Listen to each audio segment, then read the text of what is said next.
Director of the Arizona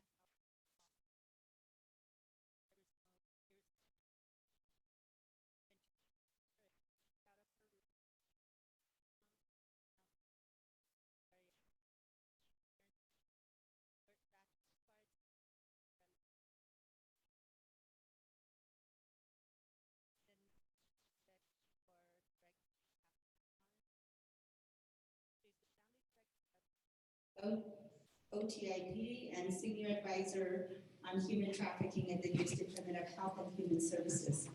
As Director, Katherine leads the office, determines certification and eligibility for survivors of human trafficking who may be eligible for benefits and services. As Senior Advisor,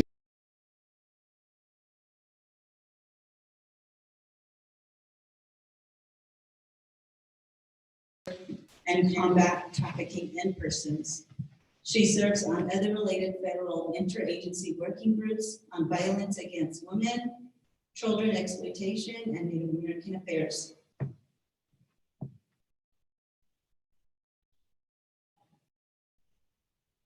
They're having trouble hearing from inside the room.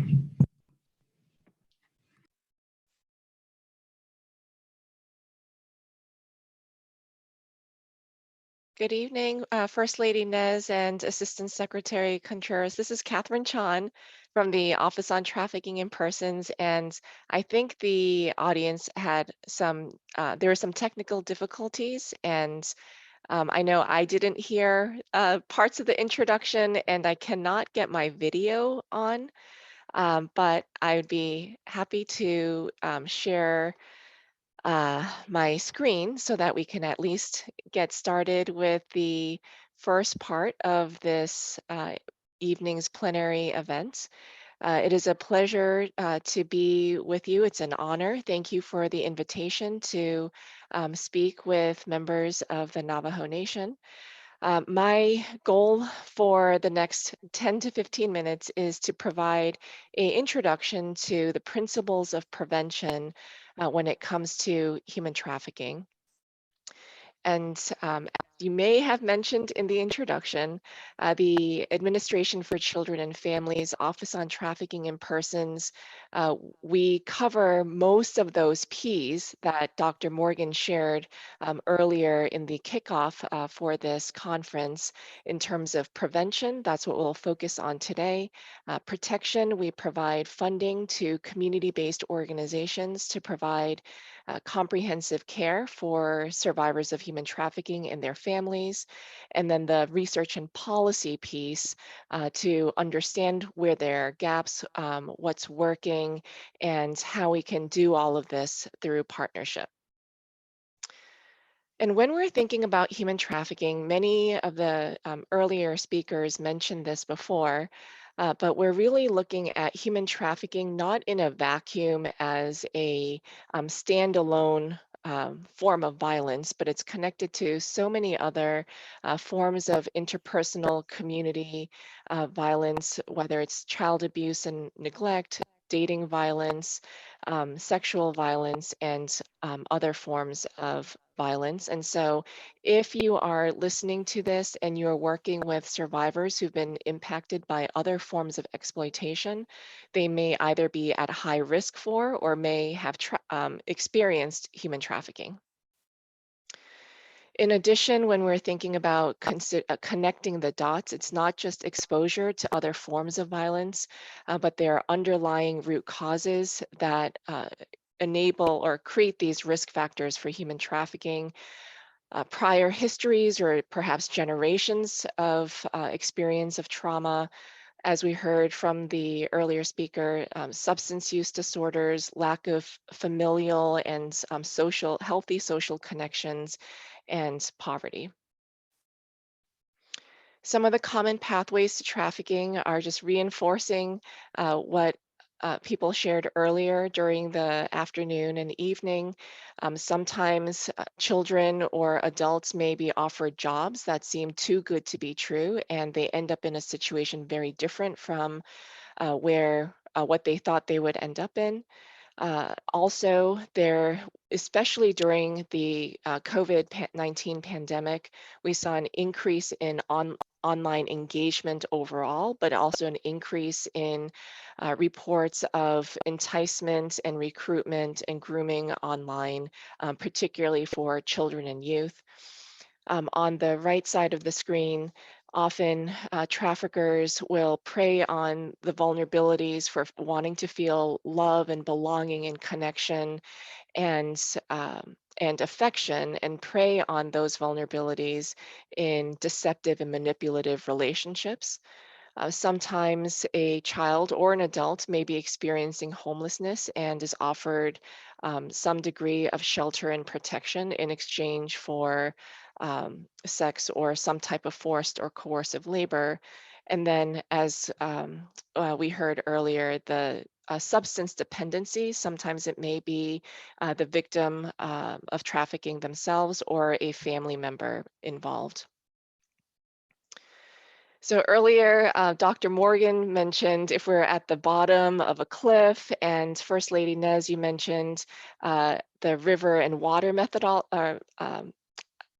imagery. And in this slide, we're bringing this together in terms of needing to prevent human trafficking at all levels.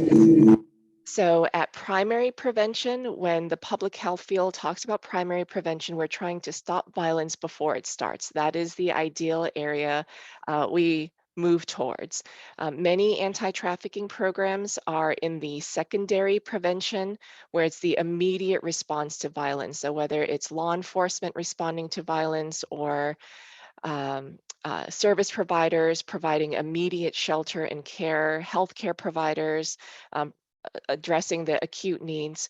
And then tertiary prevention is also heavily needed, but underserved in this area, where these are the long-term responses to violence of housing stability, workforce development, strengthening relationships, and a sense of community. And those are tertiary prevention areas. So sometimes when people think about preventing human trafficking, they may start with wanting to raise awareness, like we're doing today and through the weekend, but it can't stop just there. We need to increase the not just the knowledge, but the skills building of knowing what to look for, how to seek help, and then how to respond in these preventative ways. I also wanted to share that the power of story in raising awareness and understanding of the realities of human trafficking. And on here, I share a quote from Carolyn DeFord, who is a member of who in a oral history project that the Administration for Children and Families partnered with the Administration for Native Americans, she mentioned in sharing her story that one of the most powerful tools we have in recovery from trauma is culture, and being able to connect to our ancestors in the past and to our descendants in the future. And Carolyn goes on to share her story of her mother, who is one of among the missing and murdered, whose case has still yet to be solved, and the interconnection between human trafficking and missing and murdered Indigenous persons issues. When we think through the partnerships in prevention, we all have a role to play in preventing human trafficking and responding to human trafficking in our communities. So elders can pass along traditions and culture that strengthen cultural identity and connection. Tribal leaders can educate the community about human trafficking and about resources that can decrease risk. Professionals can increase their own readiness by completing skills-based training on how to identify and respond to human trafficking or those who may be at risk for human trafficking. School-based professionals can implement skills-based prevention education programs that go beyond awareness and equip educators, children, and caregivers with the knowledge and skills on how to identify those most common trafficking recruitment patterns, understand the harms of human trafficking and the misconceptions, and know how to navigate risky or exploitative situations effectively. And finally, community members can get involved in mentoring or after school programs designed to build strong connections between youth and adults. Another program that I wanted to spotlight is the Human Trafficking Leadership Academy. This is a uh, uh, this is a program where the Office on Trafficking in Persons has brought together survivors of human trafficking along with ally health and human service providers. And they go through a leadership development process, and each cohort of the academy addresses some key policy questions. And so these are recommendations that came specifically from Class 5 of the Human Trafficking Leadership Academy, which was comprised fully, and this was the first national class of survivors and allies from Indigenous and Native communities. And the primary question they were addressing was, in which ways can culture be a protective factor, especially for Indigenous youth and children? And they looked at these 5 realms of prevention intervention. So at the individual level, in relationship, in community, at the societal level, and at the historical level. So first, at the individual level, they spoke of the importance of having a sense of belonging, having a nurturing environment, the importance of ancestral and cultural teachings, and connecting to their spirituality and faith and community. At the relationship level, their recommendations were to practice teaching on what it means to be a good relative, having a strong family support system, positive role models, coaches, and mentors. At the community level, the group of survivors and allies talked about the importance of systems of support for cultural values, the practice of traditional medicine and healing trauma, including of addiction, community understanding, and access to mental health services and support. And at the societal level, their recommendations focus on not just addressing on the victimization side, but addressing the demand for human trafficking, of addressing the stigma that many survivors of human trafficking and sometimes their family members face during their reintegration process, and then designing programs informed by survivors of trafficking. And finally, at the historical level, focusing on resiliency and strengthening ancestral and cultural teachings. And then finally, I wanted to just close with some very practical sources of support. So if you're listening to the trainings throughout this weekend and you're looking to fund specific prevention and service programs in your communities, I have 3 that I will spotlight here. One, there is a open funding opportunity for human trafficking prevention education in schools. Second, there is a funding opportunity, broadly speaking, for services for any domestic victim of human trafficking. And finally, we do have a funding opportunity specifically for organizations providing services to trafficking victims in Indigenous communities.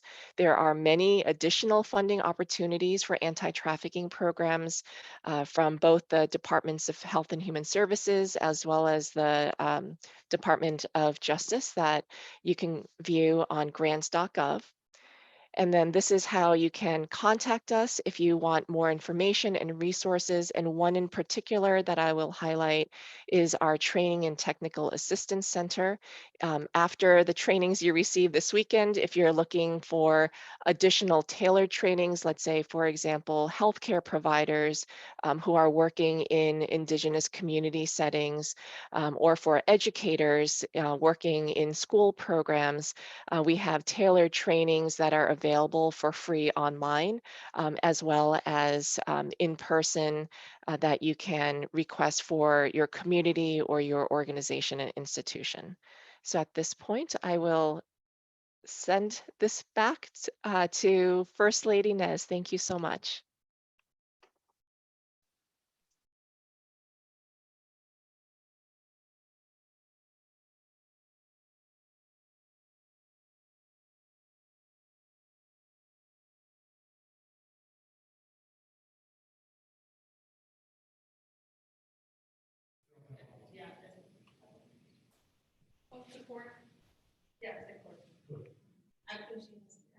Oh, it's on it? Yeah. Okay, so thank you, Director Katherine. Chon, we will get into the conversation piece, and so here we go. First question.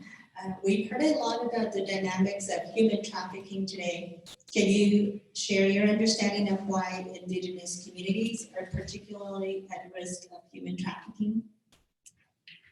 Thank you for the question, First Lady Nez, and it's an honor to be here with you today. I know the introductions were interrupted a little bit, so I will share a little bit. I'm currently the Assistant Secretary for the Administration for Children and Families at the U.S. Department of Health and Human Services. Very grateful to have started that position and been confirmed by the Senate just about 2 months ago. But the last 8 years, I spent running a legal aid center. And in our legal aid center, we provided services to human trafficking survivors. And they weren't all of our caseload. We served homeless youth, we served kids and young adults in and exiting the foster care system. We served young victims of domestic violence and abuse. But I carry those stories with me, and it certainly is a part of all of my answers today. We asked specifically about Indigenous communities, and I think the qualities that make so many people particular targets to be trafficked are similar.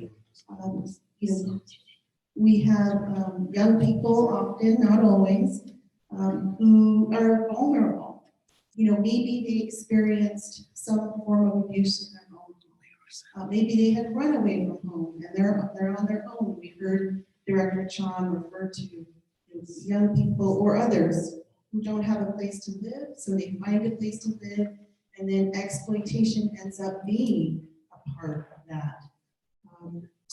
We see sometimes if a person has grown up with mental health issues in their home or substance abuse issues, or they themselves are affected by those behavioral health issues, that can make them also more vulnerable. And I think, we have to recognize, as I think the Biden administration, Biden-Harris administration increasingly has, is that intergenerational trauma that has been present. And the part of the reason that it is incumbent upon in our government-to-government relationship for resources to be made available so that tribal communities like the Navajo Nation, who is leading the way in really trying to problem solve and get to root issues and get to data and coordination about how do you really take on something like human trafficking. We want to be a partner in that, and I'm proud to say that we have seen some important work come out of this administration to show that commitment. Thank you so much for your answer. And then the next question that I have for you, President Biden recently proclaimed May 5, 2022 as the Missing or Murdered Indigenous Persons Awareness Day. Why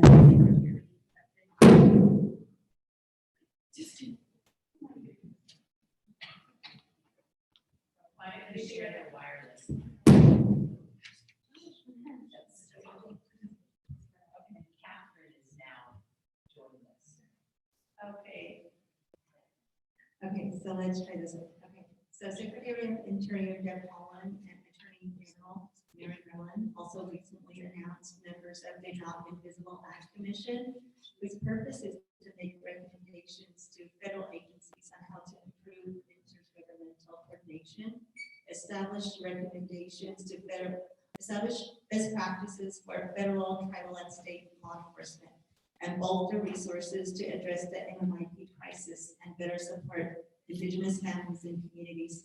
What are the connections between the NMIP crisis and human trafficking? Thanks for that question, because I think we can all see where there's a really big intersection there. Human trafficking does not happen in a vacuum. And I think, you know, there was a time when people would think of a Liam Neeson movie as human trafficking. And I'd like to think with a lot of education like the gathering here today, like the leadership of Navajo Nation, there has been more education about what human trafficking actually looks like, and how much of it is in fact a sexual exploitation. And there's also a very large world of labor exploitation as well. When we're talking about the Not Invisible Act Commission, I think it's so important that it came to be with the right attitude of this is not a problem that any one person or any one government agency or government solves on their own. It's a real acknowledgement that it takes all of us working together. At ACF, we have one of our leaders who serves as a delegate on the commission. That's Hope McDonald Lone Tree. We're very proud of her leadership. And we have Navajo Nation representation as well in Amber Crotty. And so it's important that we're at the table. We both have leaders at the table. And I think, you know, that's been the spirit that I've seen, is really willing to take on the tough issues, to take off, you know, the blinders and recognize that we have a lot of work to do. And I also appreciate so much more of the focus. There is a heavy focus on response, data, supporting law enforcement, supporting victim advocates, but there's also a lot of focus on prevention, as there should be. And how are we supporting youth and youth leadership? And, you know, intergenerational leadership and training to really support young people as they're coming up. And I think those are important parts of it as well. Thank you for your response. So the other question, and I think we heard this from Director Chon a while ago, is what are some protective factors we can strengthen to build resiliency among Indigenous children and youth to protect them from human trafficking? Thank you. I think, you know, it goes back to remembering that a lot of times who is targeted for human trafficking are people when they're in a very vulnerable situation. The very last trafficking survivor that I represented before taking this job, she met her trafficker. She was on her own. Her mother got a new partner. It wasn't a safe space for her. She was on her own, going from friends to friends' home. She was in line at a CVS trying to buy a few groceries for herself. She didn't have enough money. A gentleman or a man from the back of the line stepped forward and said, I'll pay for these. She didn't know. She thought someone was being helpful and eventually thought she was in a loving relationship, and it turned, he was a trafficker, and she wasn't the only woman that he was trafficking. And so I think we have to keep that in mind of when people are vulnerable, that housing is important, that education is important, even young age, helping people understand, helping kids, young adults understand there are people out there who want to exploit, and to be aware of what the signs are, training for parents and families and educators, youth serving systems, whether that's juvenile justice, child welfare, schools, youth groups, really building more partners in identifying what does it look like. So we're all a little more wary of that. But I think that focus on prevention, and supporting our young people as much as we can, and supporting the family, the well-being of the family is always going to have the most impact. And then the last question, collaboration is crucial for protecting those at risk of human trafficking. How are ACF and the wider federal government supporting Navajo Nation to build resiliency among Indigenous children and youth? Thank you for that question.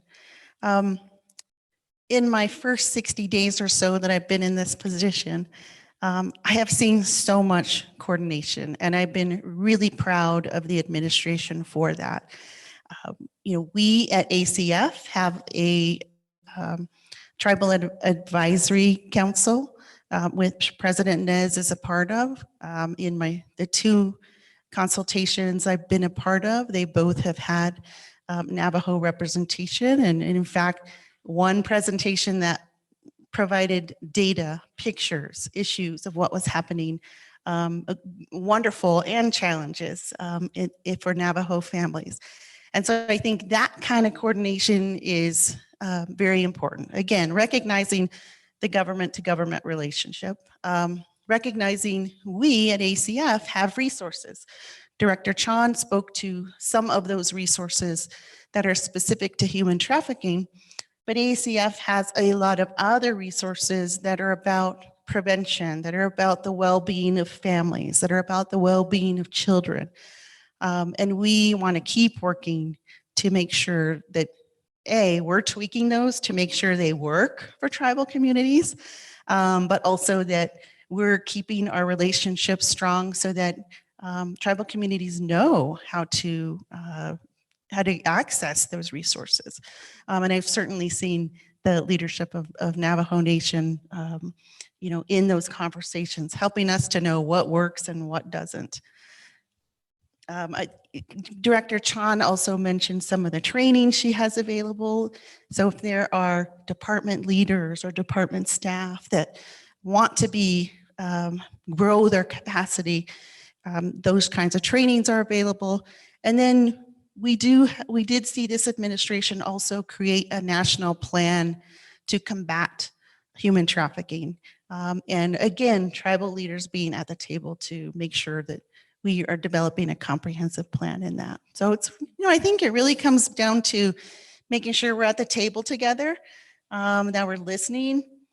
And so far I've been, and I hope you see that as well in your community, that when we're listening and we take it back and you can see it in our work, then that's when we're doing our job, I think.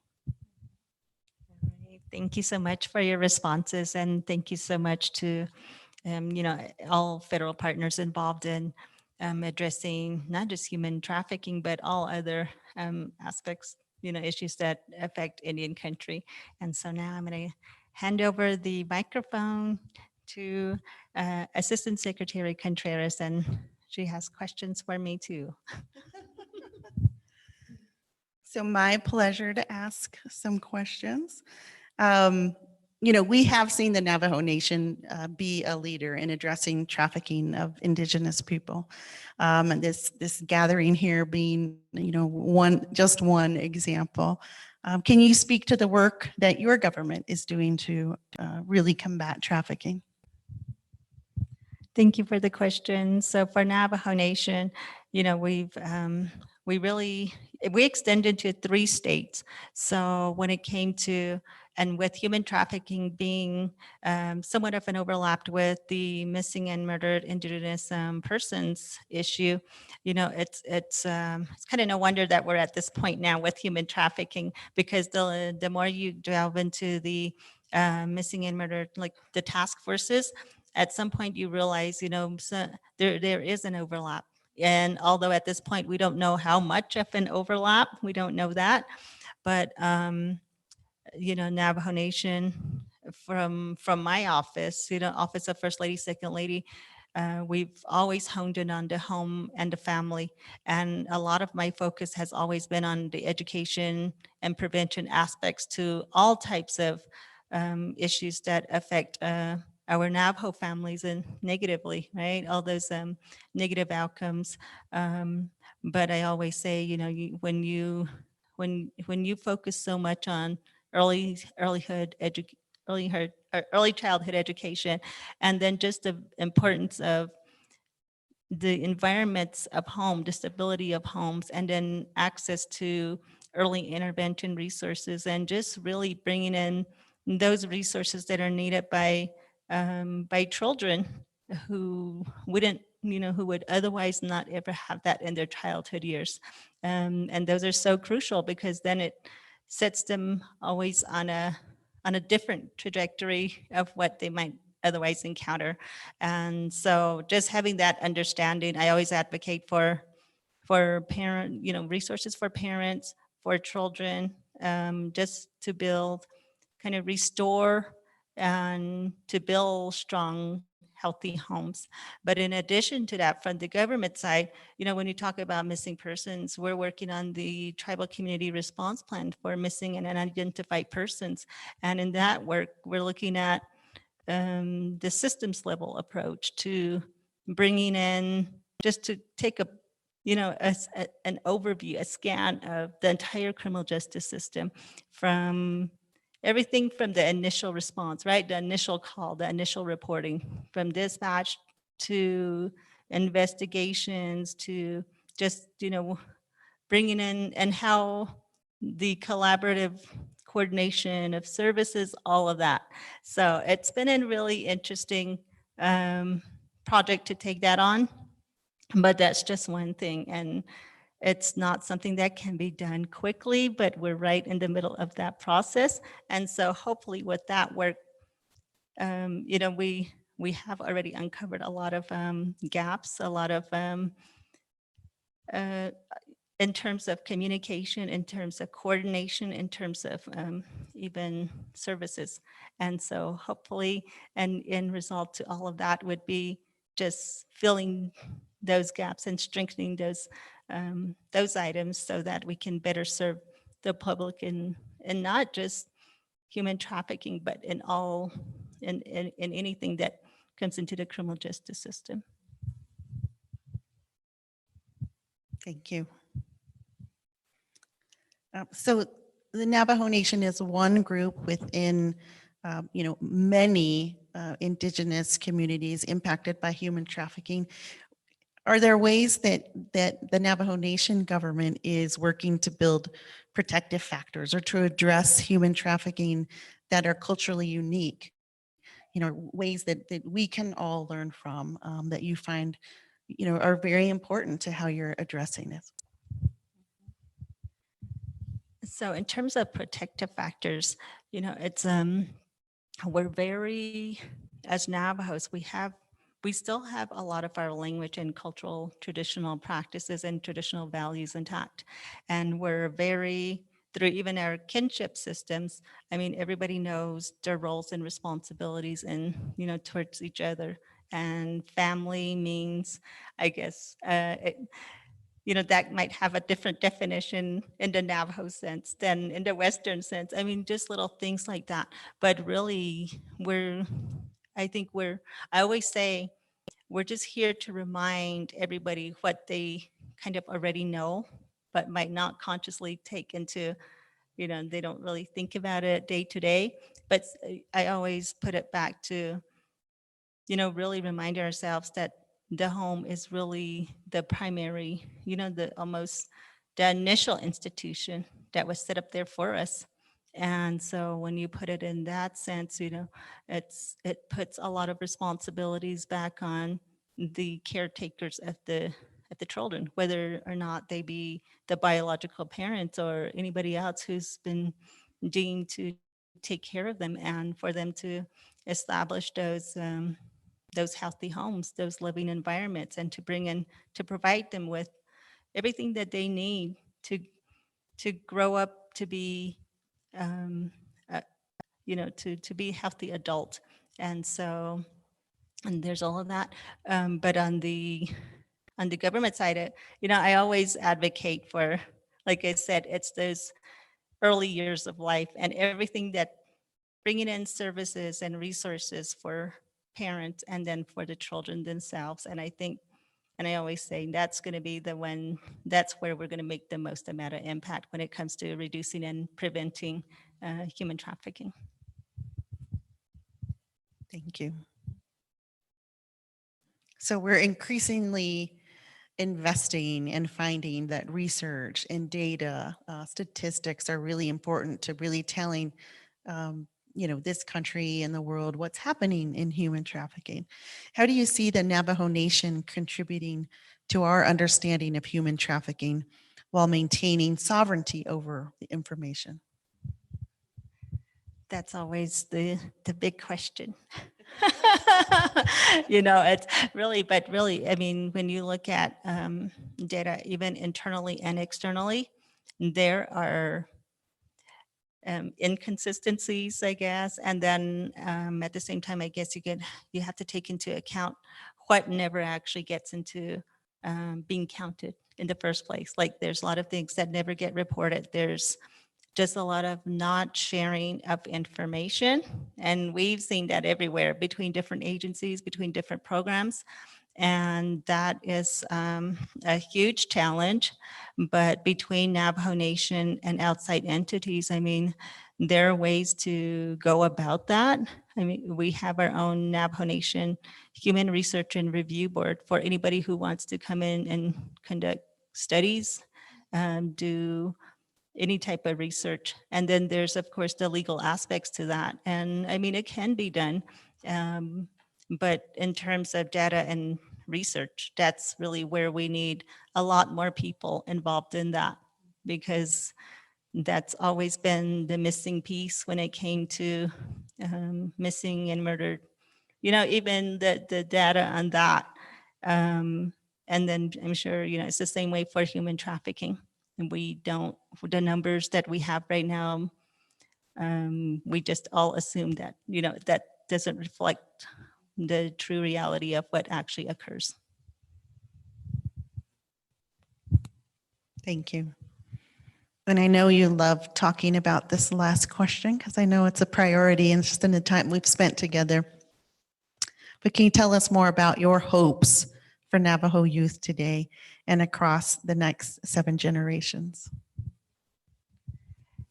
You can't be in this position without ever, you can't be short on hope.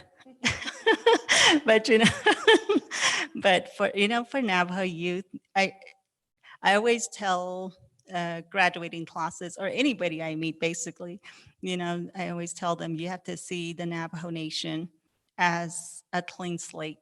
And I tell them no matter what profession you pursue, it's probably needed on the Navajo Nation. You want to be a zoologist, you want to be, it could be anything. And it's absolutely needed. And I speak to that in terms of capacity building. And so, and that is really, historically, you look at Navajo Nation and who's the biggest employers. You either work for the tribal government, you either work in the schools, or you either work in a health facility.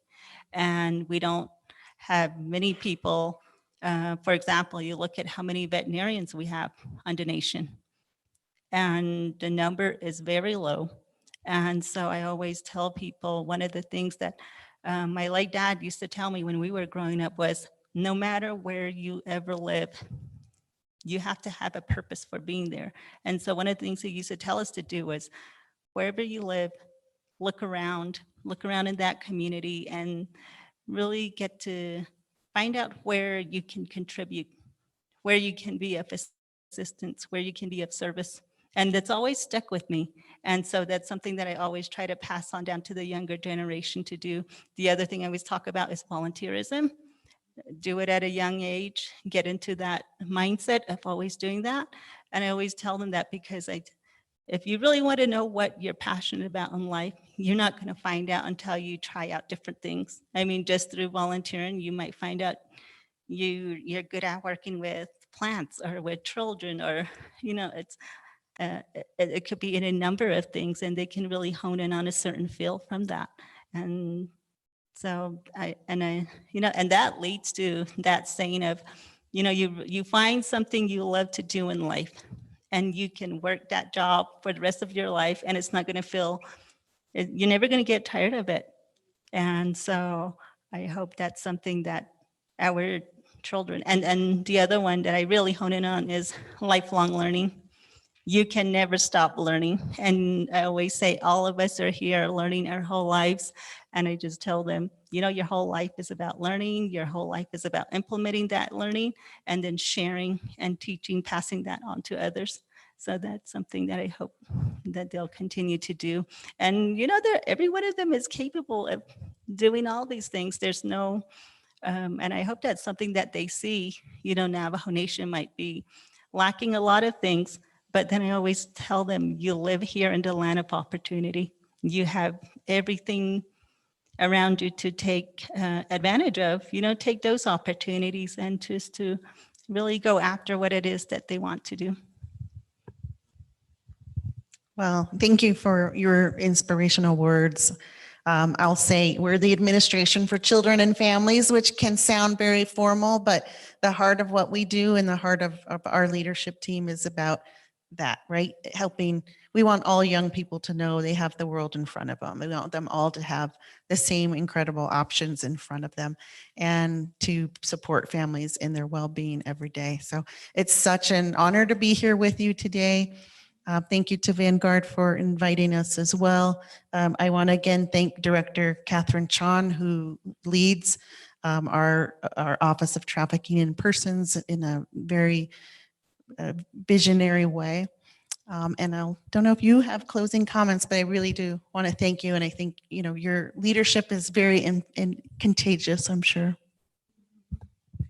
Thank you so much. I enjoyed this whole conversation with you, and I hope everybody who's watching has gotten some good insight from both of us here. And we just close with, as you know, just to really look into, if you're in any work, in any way working with any items under this, I mean, there's a lot of different agencies to work at or to look to for resources, and I hope that you do. Right, thank you. Please give them a big hand. I know this is virtual. We just have our working staff in the room, but this is awesome. Katherine, did you have any closing remarks? Just a invitation for partnership. I listed a number of resources on the chat, so please put in the applications for the funding, reach out for additional training, and reach out if there are concrete ways we can partner together, especially for the prevention of child trafficking. Thank you. So much. My closing, I'd like to invite Matthew Holgate to join us here. First Lady Nez, your focus on the next generation and education and bringing it back, I just think that Matthew is an exemplar of that. And so as he graduated just a few weeks ago, he completed, oh, here he is. Okay. He completed an academic advanced certificate called the Anti-Human Trafficking Certificate. It is an extra course of study, but he's committed to the prevention of human trafficking on the Navajo Nation. And so Associate Director Derek Marsh, if you would please come and make this presentation.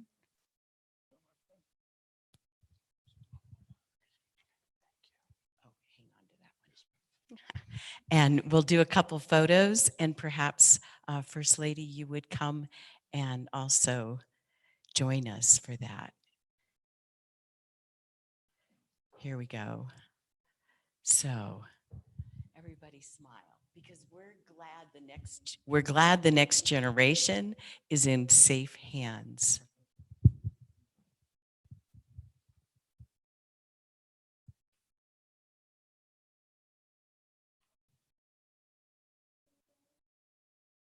I just want his dad to get a good picture. I just want his dad to get a good picture. But I would like Matthew, because this was his vision and we had to do it virtual and that's hard, but I would like you to make, oh, no, you want to say something? Okay, I want Matthew to please give us some closing remarks for today and encourage us to be back tomorrow. All right. Well, thank you so much for this certificate. And I thank you, First Lady and Assistant Secretary, for being here. And really, the heart behind this is because we care for our community. We love our children. We love the people that we serve. And I know the heart of First Lady and President Nez, and really we want to be a hope for those who feel like there isn't any hope sometimes. One thing that I believe in my heart is that everybody deserves to be loved, everybody deserves to feel safe, and everybody feels or deserves to feel known. And that's why I do the work that I do. And I have no regrets. It's hard. I have many hats. You know, as a youth, as a young Native American boy out in Orange County, California, a lot of you know my story of being student body president of the university, but I made sure my work in anti-trafficking didn't stop there. I went in, I did the internship, completed my certificate, and I have no regrets at all. So if there's anything, that I can say to our viewers out there to come tomorrow, just live in this dream with us of seeing a better future for our Navajo Nation, because our future depends on it. The safety of our children, of our teenagers, of our adults, it depends on it. And we want everybody to feel safe, to feel loved, and to be known, not even just by parents, by caregivers, and really anybody. So please join us tomorrow, and we're gonna have such a great time. Really, I applaud everybody for the speakers that came today, and we're just gonna have a great time tomorrow with even more phenomenal speakers. And you get to be a part of this historical moment of the Navajo Nation saying no more to trafficking and learning prevention. So thank you. Good job. And he's also the tech for this virtual conference. So he does wear a lot of hats and we appreciate. Thank you so much. Congratulations. We'll see everybody back there. Thank you. Thank you for showing up. Bye, everybody.